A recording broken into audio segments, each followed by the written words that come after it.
Hello everyone! Welcome to another Magic Arena deck tech brought to you by my wonderful sponsor, inkgaming.com. You can check down below for all the links to my store and a little bit of a coupon code, and of course all the wonderful subs and patrons. This week we are going to be doing a red-black budget deck tech, so I've got a really fun one today. It's going to be all about Guttersnipe and different things like Firebrand Archer and some prowess creatures to get a whole lot of value out of all of our spells. We're going to be playing a ton of spells. So you'll notice right away that we even have weird things like Sword Point Diplomacy. We're going to go through each of the cards. It's pretty cheap to make because thankfully you start out with a lot of Chandras. If you start an account and you actually have a beta key, then you can immediately get 4 Chandras. They just come with the sets right now, which is really nice.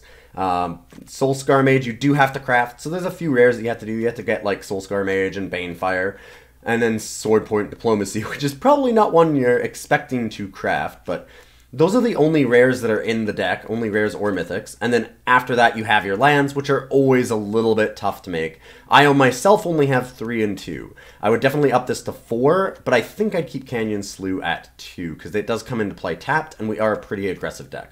So the actual cards, the creatures that we have, are going to be a lot of low-to-the-ground aggro creatures. So we have your very typical kind of card that you're going to see in most aggro red decks, especially ones that are playing a whole lot of non-creature spells, which is Soul-Scar Mage. So it's your 1-drop with prowess. Prowess being, of course, if you play a non-creature spell, then it gets +1/+1. And if any source you control would deal non-combat damage to a creature an opponent controls, it gets -1/-1 counters instead of damage. So things like shock actually mean that you put 2 -1/-1 counters on things, which can be really important.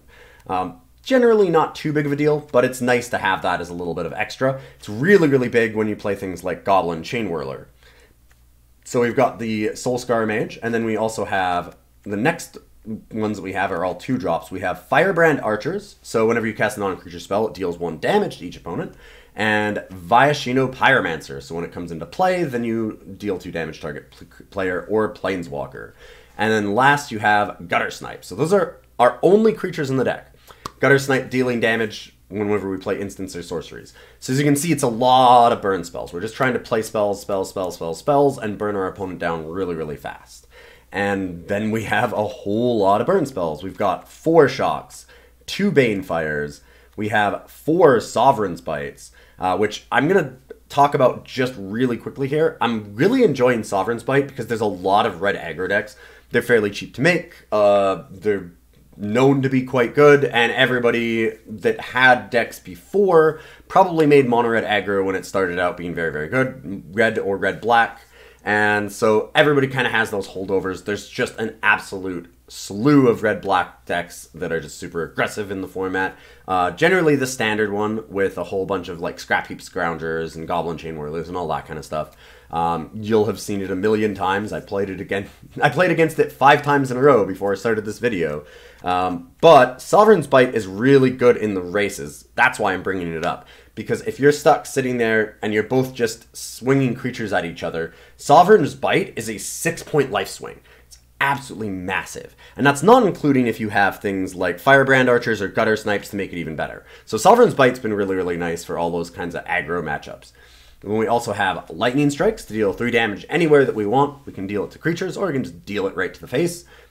Trying generally to deal it straight to the face. And then we have Sword Point Diplomacy, which, again, is another card that I want to talk about for just half a second.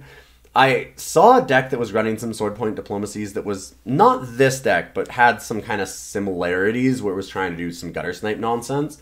And I realized that, wow, this card's actually kind of cool in a deck like this. If you're hyper aggressive and you're getting extra value out of playing spells anyways because all the prowess creatures, or dealing extra damage like Guttersnipe and Firebrand Archer, Sword Point Diplomacy actually is kind of nasty. They have to pay a whole bunch of life or stop you from drawing cards, and they're not going to have a lot of life because you're just burning them down constantly. So it's not the most amazing card. Your opponent still gets to choose which cards go into your hand, but I just played the last game where my opponent was on 9 life. They have to let me at least have 1 card. I drew all non-lands off of Sword Point Diplomacy, and so they were just stuck having to give me more burn spells, and it's pretty sweet. So Sword Point Diplomacy is certainly a fun one. And then we have Wizard's Lightning. We don't have a lot of wizards. We don't have a lot of creatures in general. So it's generally going to cost 3, but it's still useful even at 3 because we're just trying to have a critical mass of burn spells. And all of our cards are really, really cheap. So if a couple of them are 3, it's not too bad. We do have Soul-Scar Mage, and we have Viashino Pyromancer as wizards. So we do happen to have 8. Firebrand Archer, unfortunately, is just an archer, and Guttersnipe is a shaman, so they don't really count towards the Wizard Lightning discount, but still worthwhile. And then as our last little bit of top end, we have some of these Chandras, where we can just, if we're running out of gas, we can start exiling cards from the top of our library, and either have it just deal damage directly to our opponent, or get more burn spells and other things like Guttersnipes, and hopefully be able to pull out a long game win if we have to. That's why we actually have these Canyon Sloughs as well, so if we ever do end up with just a little bit too much land in our hand, we do have a couple of things to cycle. I didn't want too many of them, like I said before, because they do enter play tapped, which is a bit of a problem when you're trying to be aggressive. You don't want to have, like, your turn 3 Guttersnipe have to wait until turn 4 because you have Canyon Slough as your 3rd land.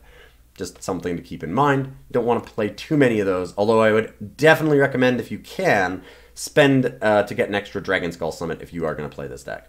We didn't do a sideboard yet, because I'm just testing it out today. I would definitely recommend doing things like, obviously, Duress is going to be pretty good against a lot of different decks. You're going to want to have that for, like, different control matchups. You might want to put in some extra Banefires if you're running into a lot of counter spells. Or you can also do, like, kind of a transformative thing, where if they're playing a lot of, if they're not playing a lot of creature removal, you might actually take out a bunch of spells and just try and put in more creatures so that you can deal a little bit of extra damage, like maybe some Bomat Couriers, things like that. I would not entirely certain where I'd go with the sideboard. I'm almost certain that I'd put in some number of hand disruption, like Duress, and I'm like 95% certain that I'd put in the additional 2 Banefires, as just in cases if we have like longer, grindier matchups. So things like that would be what you'd be looking for in the sideboard. And yeah, that's the deck. We're going to take it through some rounds and see how it does. See you on the other side.